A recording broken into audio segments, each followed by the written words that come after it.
Hello, everybody. Welcome to Bible Discoveries, the weekend show. If this is your first time here, my name is Corie, and today my husband is with me, Matlock. Hi, Matlock. What's going on? Well, we're in week two. Week two of going through the entire Bible in 2026. That's great. So, we didn't have any viewer questions this week. So what we're going to do is we're going to do a recap of our entire reading from Monday to Sunday, which is Genesis 10 to 26. And then on Sunday, Psalm 4 to 6. Okay. And you and I are going to talk about interesting things that pop up as we recap these chapters. So if you've read your Bible reading this week, see if you can remember, even before I say it, what happened in these chapters. It's kind of like a test yourself, test your biblical knowledge. And if you've fallen behind already, don't sweat it. Listen to the recap and then keep going in your Bible reading. We want to support you in this. It is a good thing to read the Bible. Anything else you want to add before we jump in? No, I think we're good. I don't know what's going to happen, so. I might pop quiz you. We kind of talked about it last goodness. week. We'll see. Okay, Genesis 10, guys. Genesis 10, we get the table of nations because this is after the flood of Noah. So we get the table of nations, meaning the genealogies of Noah's children, Shem, Ham, and Japheth. We're going to just move right along. Genesis chapter 11. We've got the Tower of Babel incident, and we have the calling of Abram out of Ur and Haran. Okay, so looking a little bit more closely at the Tower of Babel, humanity decides that rather than spread out across the face of the earth like God has commanded, they are going to gather together and build a tower to, quote, make a name for themselves. And God intervenes miraculously by confusing human language into multiple languages, and that makes the people scatter abroad in their various language groups away from one another. Then we've got Shem's line of descendants until Abram. We catch up with Abram in the city of Ur. So the family of Abraham then travels from their home in the city of Ur many kilometers north to the city of Haran. And that's where Genesis 11 gets us. Genesis 12, we have this further call of Abram by God. God calls Abram to leave his people. He says, I will make you into a great nation and I will bless you. I will make your name great and you will be a blessing.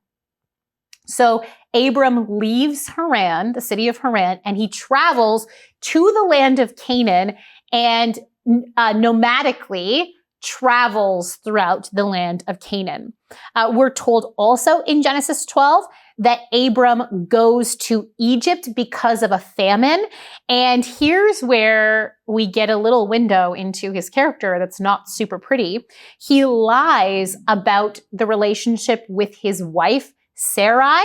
He says she's my sister. He's afraid that people will kill him and take Sarai as their wife. But God saves Sarai miraculously from Pharaoh's house. So that's Genesis 12. Okay, Genesis 13, back in the land of Canaan, we see Abram and his nephew Lot have to split their households. They have to separate. And God, with this separation, God promises again Abram, he promises to give Abram's descendants the land of Canaan. So Abram and Lot separate because their herdsmen are fighting over pasture to feed their flocks. So their households are just too big, too wealthy to stay together. They've got to split up. So Lot chooses the plain of the Jordan, which included the Dead Sea area, that was well watered at that time. Interesting, because now it's quite naturally barren. It's not well watered, but back then it was well watered. And we're told that Abram settles near Hebron in Canaan, now Israel, okay? God promises to give Canaan to the descendants of Abram, who God says he will multiply greatly. And that's Genesis 13. Okay, Genesis 14.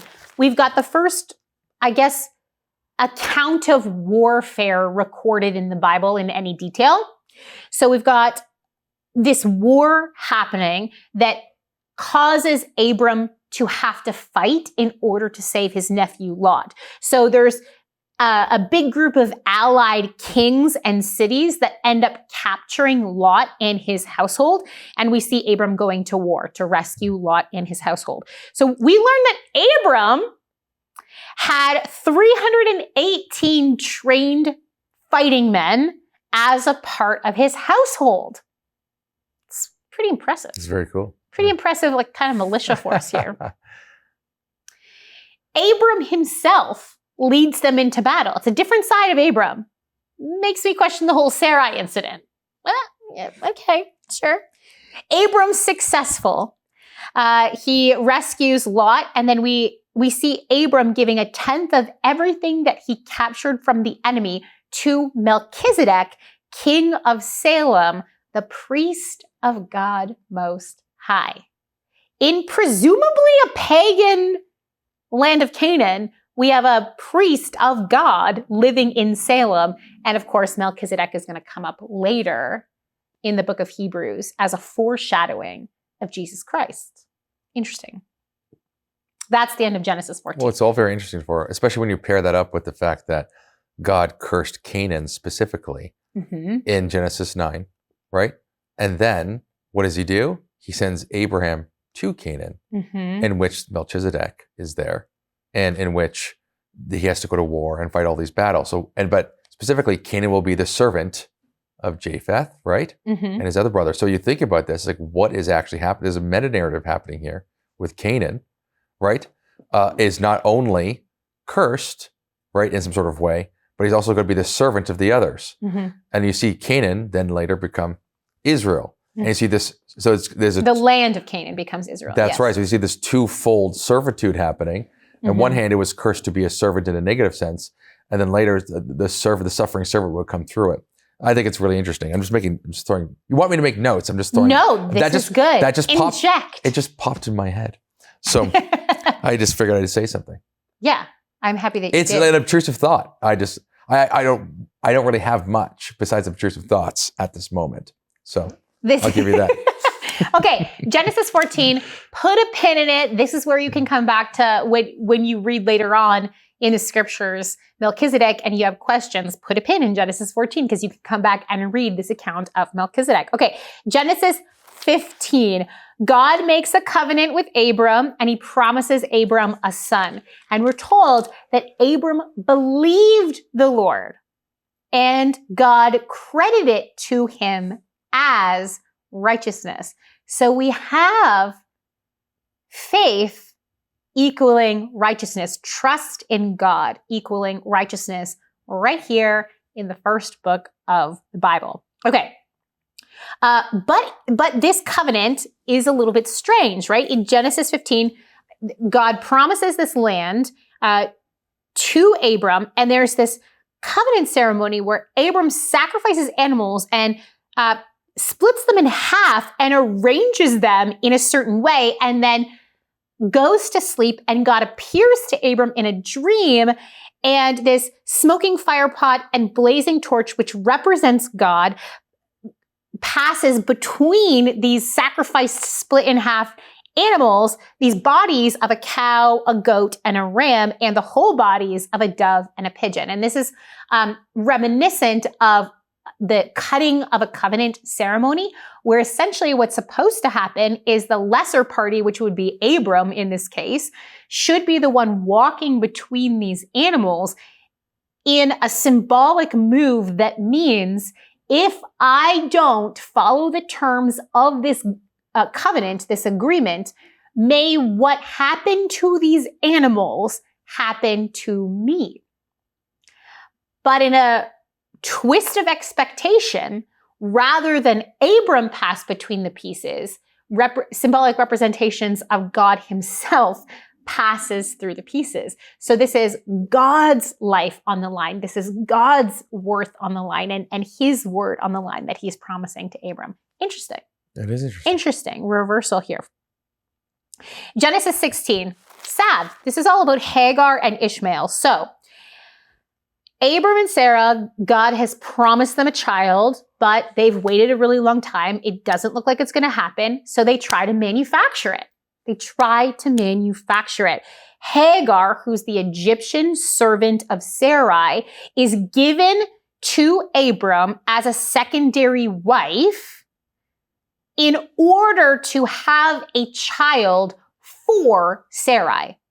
We know of this practice in the ancient world. It's recorded on various tablets and things of that nature, the Law Code of Hammurabi and all that, where fertility has always been a problem with humanity, just as it's still a problem. It was a problem back then. Now we have, medications that you can go on to help you and diets that you can go on to help you. But back then, if nothing worked, they would use a surrogate, which, I mean, we still do see surrogates today, to be fair. It's just done scientifically rather than, the old-fashioned way. But here we have Hagar being used as a surrogate, and then the idea is Sarai would legally adopt the child. And it would be technically the child of Abraham and Sarah, or Abram and Sarah at that point. It would be legally seen as that. But it goes really poorly because we're told that once she was pregnant, Hagar, who was Egyptian, so maybe there's a cultural element there where she's like, yeah, okay, I'm Egyptian. That's not how Egyptians do things. That may be how you Mesopotamian people do things, but not us Egyptians.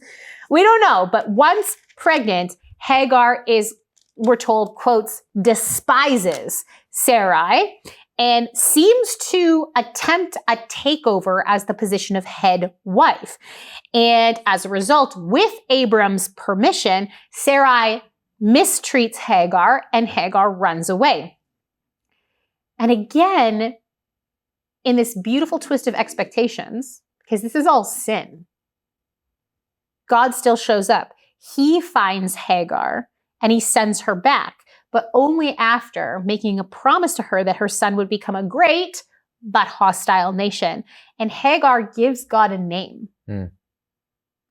She says, "You are the God who sees me." I'm glad that wasn't a pop quiz because I wasn't ready for the name.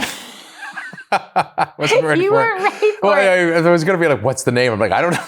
Now you know. Okay. You are the God who sees me. Isn't that beautiful? Yeah. Well, is it a name or description? But yes, I know what you're saying. Yes, I know what you're it's saying. practically the same. Like description names are all over the place. Provider, I know protector, what you're all these saying. things. Yeah, that's wonderful. It's very beautiful. We're told that Abraham's 86 when he had his first son with Hagar, which is, of course, Ishmael. Right. It's old. Okay, Yes. Genesis 17. Abraham receives the covenant of circumcision. Right. So Abraham's now 99. It's been some time. God renames Abram and Sarai, Abraham and Sarah. So this probably indicates possession. When you name something, you are seen as an authority over it. He tells them that nations are going to come from them and that the land of Canaan would belong to their descendants. Also, too, what's interesting about that is that like Abraham, as opposed to Abram, is adding the ha, which is the Yahweh element. Same with Sarah. Same with Sarah. Right? It's Sarah instead of Sarai. So it's like he's adding himself, and then he says, you'll be the father of many nations, because God is his father, working through him is this principle. Mm-hmm. Right, and you're my son. He's establishing the gospel very early on. But yes. Very early on. Yes. Which is amazing. They still don't have a child at this point, but God tells them, nations are going to come for you, the land of come from you, not for you, although that happens too. Slip of the tongue. The sign of the covenant between God and Abraham becomes circumcision for all boys to be done at 8 days of age. And Abraham laughs at the idea of him and Sarah having a baby, but God corrects him. The covenant will be established with Sarah's son. Abraham circumcises his household. That's who Genesis. laughs, you said? Abraham in Genesis 17. Isn't it Sarah who laughs? Not yet. Sarah laughs later. Yep. Okay. Genesis 18. Here's where Sarah laughs. Right. God appears to Abraham in the form of 3 visitors, 2 angels and a manifestation of God. Interesting. I kind of like that. I would kind of like a manifest. That's interesting. It is interesting, yeah. What did that look like? Well, the angel of the Lord is described in many different ways throughout the text, right? It's like, and it's always like, it's the Lord. The angel of the Lord is the Lord somehow. It's a manifestation at the theophany of the Lord, like the burning bushes of theophany. It's some sort of physical manifestation of God that you can't describe. But yes, this is one of those theophanies. This is a theophany, and it's very physical. And we know that Abraham knows that this is a theophany because Abraham and Sarah make them a meal. But the amount of food that they make these three visitors is intense. Okay, go ahead. Sarah makes bread using 36 pounds of flour, or 16 kilograms of flour. Abraham prepares a calf. Really strong arms. Curds. And I'm sure she wasn't doing it alone. If they have 318 fighting men, how many helpers did they have to make food, right? Abraham and Sarah both join together and they both help make this meal, but I'm sure they have their servants help them with them.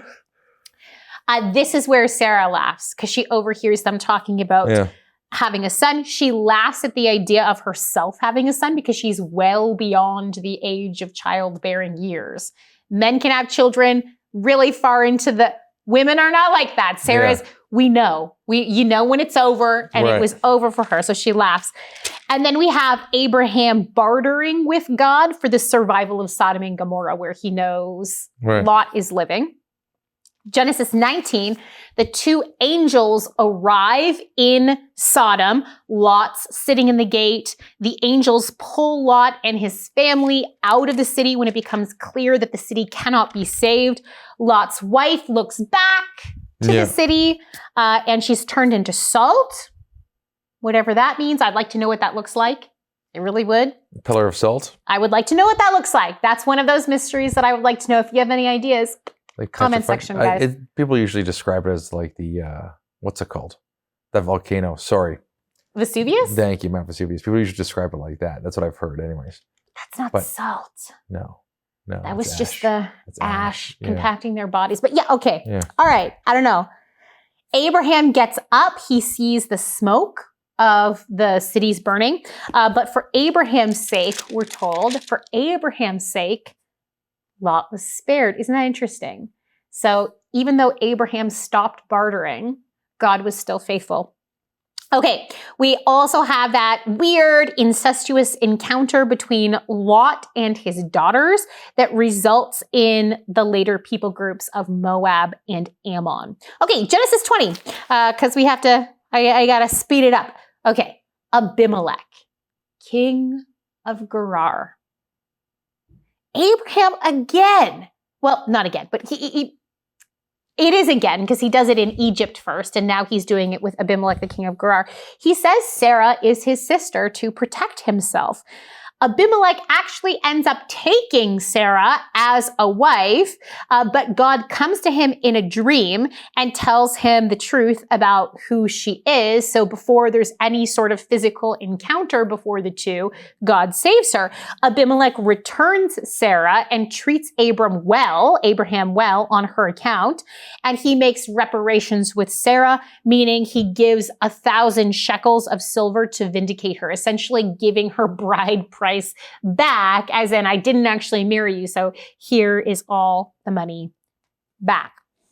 Genesis 21, we have Isaac's conception and birth. So Sarah does get pregnant and has a son. She names him Isaac, meaning laughter, or he laughs. Hagar and Ishmael end up getting sent away because Ishmael mistreats Isaac, hates him, doesn't like him. So they have to leave. God rescues Hagar and Ishmael again and brings them to a well. And then there's this peace treaty between Abimelech, the king of Gerar, and Abraham. Okay, Genesis 22, we've got the sacrifice of Isaac, the anticlimactic sacrifice of Isaac, because he doesn't actually get sacrificed. So God tests Abraham by asking him to sacrifice Isaac. God stops Abraham and provides a ram for the sacrifice instead.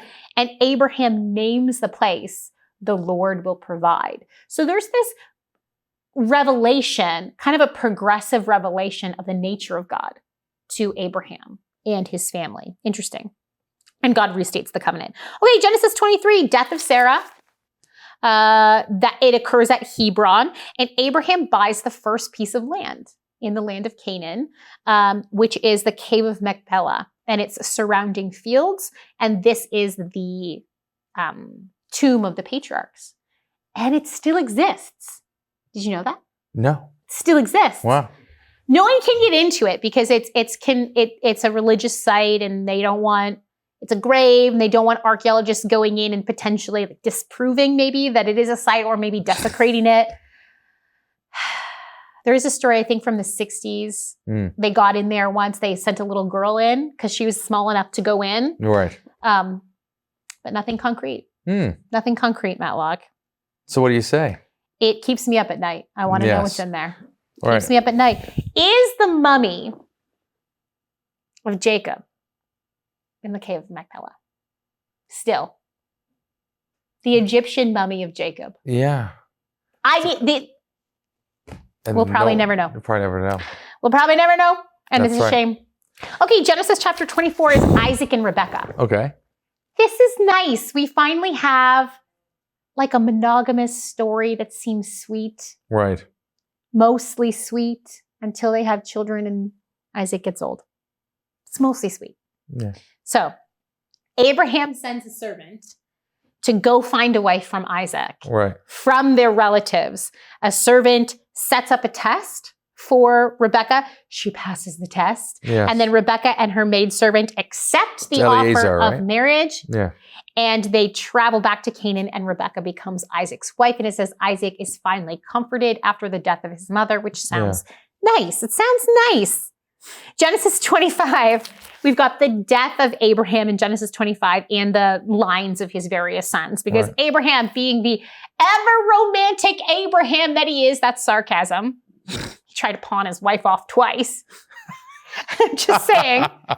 He remarries. Of course he does. It's Chaldean romance. It's just a different kind. Of course Abraham kind. remarries after Sarah dies.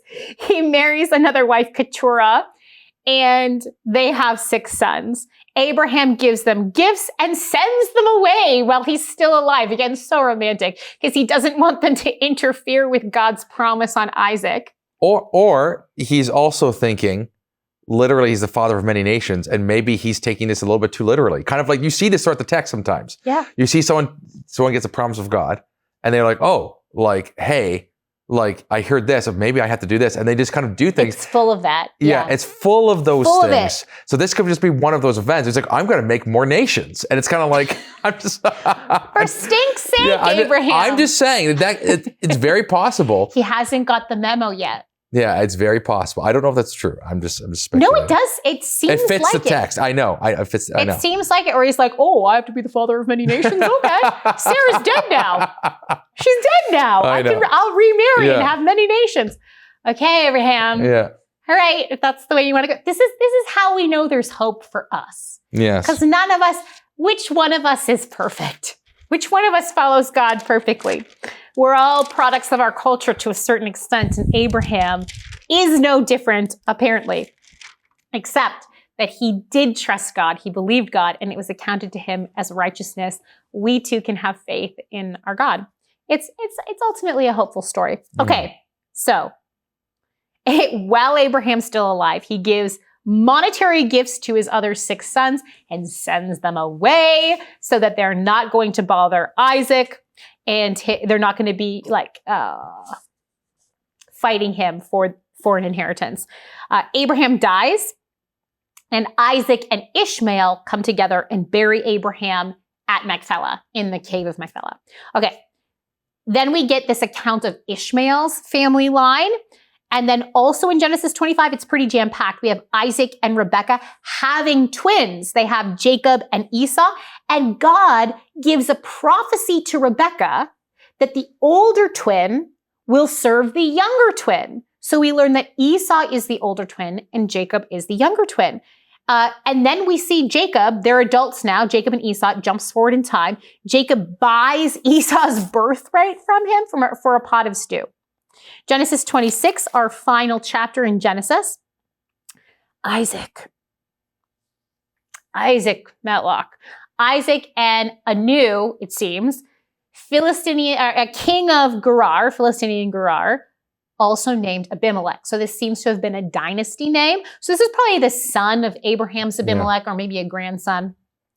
Isaac copies his father's MO.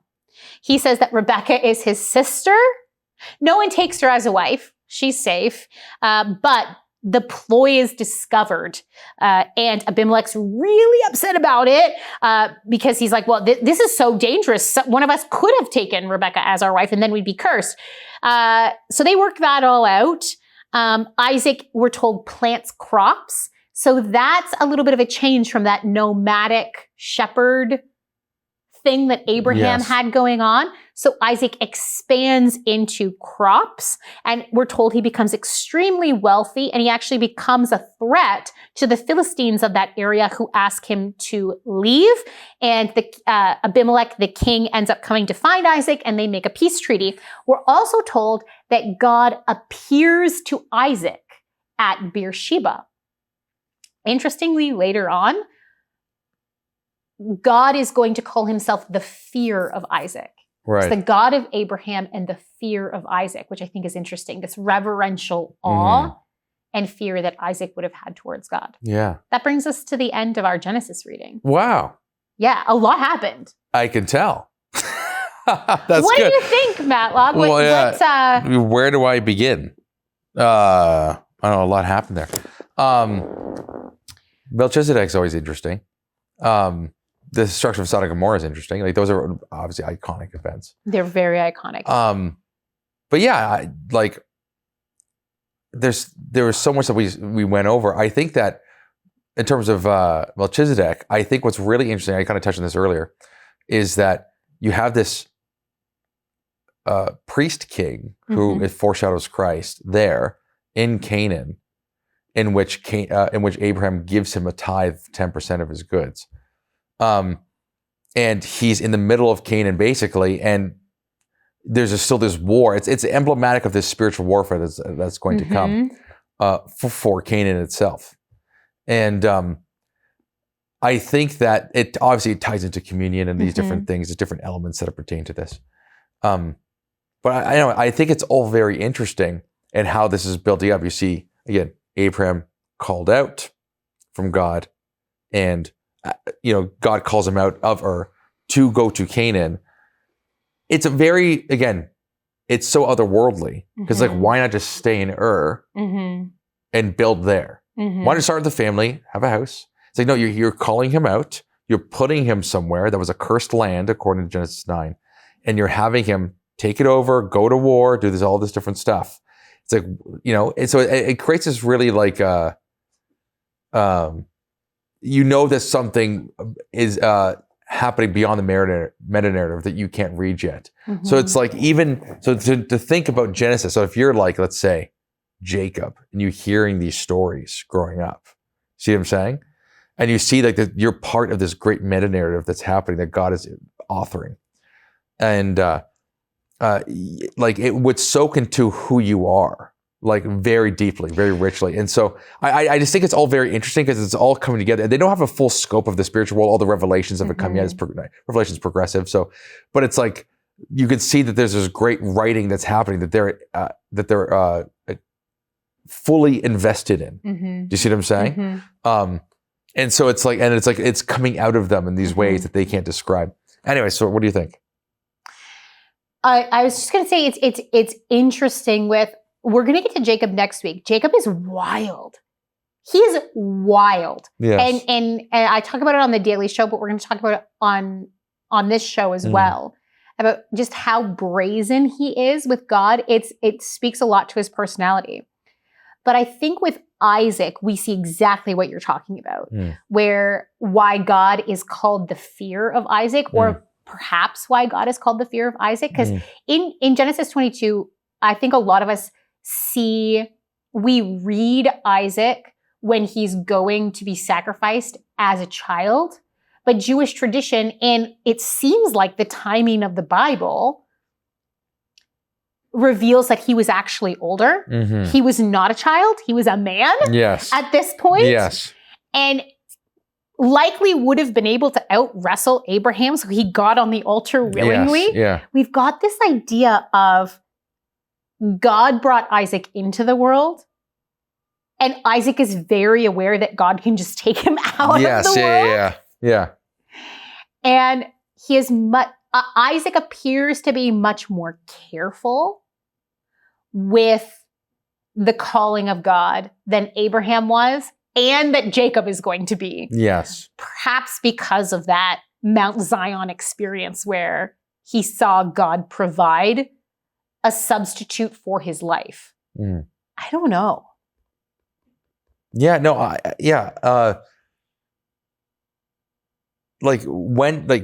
because he did this all willingly, it really comes across like he even the way he's speaking to him. And some of the text talks about, like, even tradition talks about they're weeping together as they're moving up the mountain, kind of thing. It really speaks to the reality of their understanding of who God is, because it's not just a matter of they're following some sort of rule or obligation.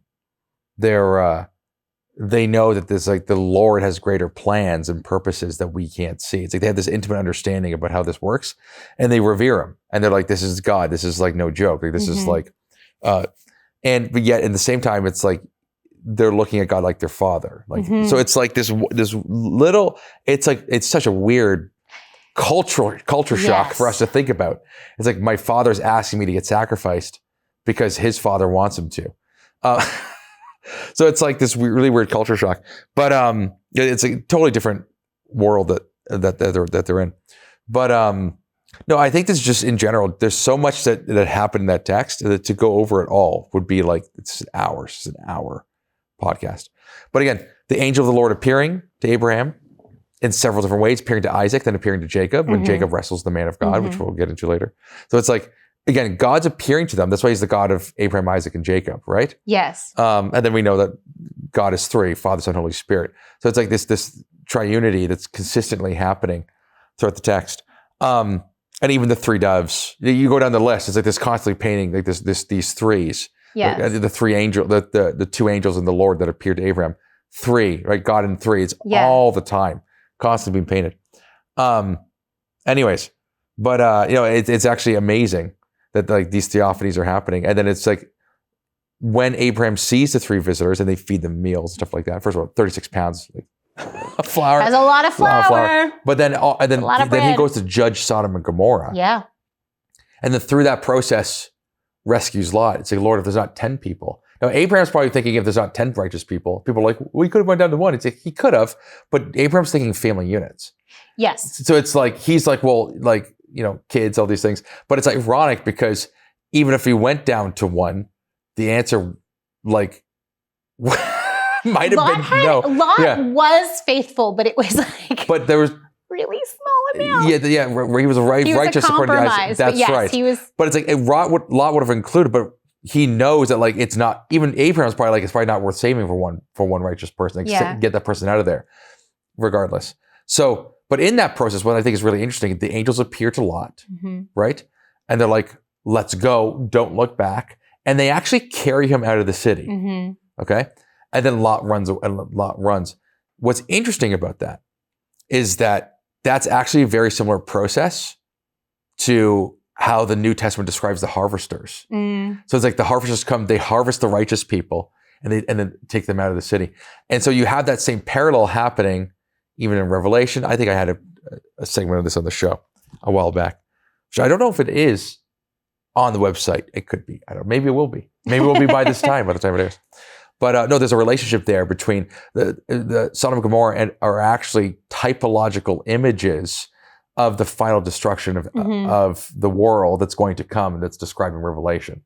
And so anyways, the angels pull Lot out of there. And the word that's used there, that word is like, it's the same words that are used to describe rapturing. It's actually really interesting to pull them out of there to use. So the same descriptors that are used to get Lot out of there. But again, there's also a destruction that happens immediately. Yeah. And then Lot's still susceptible to this event that's happening. So that's the reason why in Luke 17, I think it's 17 or 21, when Christ is like, don't be like Lot's wife when seeing the destruction looks back, right? It's like somehow you're still connected to this destruction of the world. Don't look back at worldly things.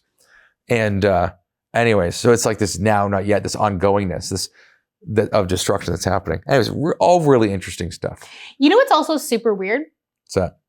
What's with all of these kings wanting to marry these old ladies? Sarah was an old lady at this point. Like, well, he's an still old king. beautiful, but like older. But no, but I think the confusion comes in because in our culture, marriage is about love. Right. Sometimes marriage is about lust. But in the ancient world, with kings, marriage was about covenant, not with the woman. Right. Like making a treaty, a marriage treaty with other people groups, specifically with powerful people groups. It's like an alliance. Right. It's like an alliance. And sometimes it was about how good it made you look as a king to have ethnically diverse people in your court and even wives. So if you think of Abraham and Sarah, they would have had a very large household because they're a nomadic tribe, essentially. Yeah. They're coming from Ur and Haran. And what we know about Ur in this time period, it's like, you should look up, I put it on The Daily Show, but if you haven't watched The Daily Show, look up Queen Puabi of Ur. And she was decked out in gold as a queen of Ur. Maybe Sarah was as well. Like maybe Sarah was decked out. And so going into Egypt, she's this Mesopotamian head woman. Yeah. And she's childless. And maybe there was a way that was shown. But there's other reasons like that. There's two physiological reasons I'll add in. One, unlike today in our culture, which when you get older, you get, right, they were fit. Like they were walking everywhere. They were in good shape. Yes. Unlike our culture, which beauty standards were different. Beauty standards. Number two, if you take the ages in Genesis literally as they get down, how does that factor into how you actually, like functionally, how do you look? Or like, aesthetically, it's like you might actually look and feel and function more young at an older age. Given the decline. Except that Sarah said she couldn't have children. No, she was past the age of childbearing. I'm not saying. So she had gone into menopause. I'm not saying she looks like she's 30 at age 90. Yeah. I'm saying what if she looked like she's 50? Sure. Do you see what I'm saying? Like, so it's like, it's just, what I'm saying is, it's like, we don't know precisely. Desirability is different. It's different. And you don't know precisely, how being, given your conditions and your environment, how that changes. So I would just say add those two factors in as well. But definitely we know the acquisition of brides for the purpose of a peace treaty was totally a thing. Oh, yeah. Between people groups. Yes. And then having a diversity of ethnicities within that showed your power because of that. Yes. Like it showed like, Solomon. Wow. Like Solomon. you have a lot of people groups at your disposal if you were to go for warfare or if you needed whatever it might be that you need. Yeah. Again, you saw that with Solomon. That's why he did this, is alliances, treaties, like those different things, of course. So that, I think that helps. Even if some of that weirdness. Oh yeah, for sure. But you're right about the love factor. And the temptation for Abraham to do so. Well, especially because if Abraham, let's say, so let's take the U.S., which is like the most powerful nation probably to ever exist. Yep. And then you take like a nation, like let's say like Canada, okay? Canada, right? Canada. Which, if we went to war today, would not stand a chance because of just how we need our allies. We need our allies. So this is kind of like dependent. If Abraham goes to a place like, let's say Egypt, which is like the US, and you're like Canada. You're like Canada. Okay. You're like, okay, I might be pretty powerful and a G8 country, but you're the US. Yeah. So I'm going to, right? Do what you tell me. I'm going to be strategic about this because you are more, you have more resources at your disposal, right? So it's like, and that's, even though he's nomadic, and he's still powerful. You see the wars he's winning. He's like, well, no, he's not that powerful. Yeah, I'm not in comparison to you, and I can see that. And he's afraid. He's afraid that he's going to be wiped out because of the status symbol that Sarah would afford the king of Egypt at that time. Yes. And we don't know, like, was the king of Egypt vying for power? Was it a shift of dynasty? We don't know. Yeah. We're not told in the scripture exactly what was going on, only that there was a real and present danger for Abraham. Poor Abimelech. There's like 3 Abimelechs and they all get a bad rap. Now they get that one Abimelech. It's like, no, like, come on, Abraham, why'd you do that? Yeah. Right? He's all Isaac. upset. Yeah, he's upset with Isaac because he sees Isaac like caressing Rebecca and he's like, hold on. Hold on just a second. Yeah. All right. So funny. Okay, guys, what do you think about this reading? Did you have any questions that you would like us to answer on upcoming episodes? Let us know what you think. Obviously, as we get more viewer questions coming in that pertain to the text, we will be shortening up this recap so it doesn't encapsulate the whole episode. But today we didn't have any, so we took our time and went through. I hope you enjoyed it, and I hope you are pumped about continuing to read through Genesis and even into Exodus. Until next week, happy reading and studying.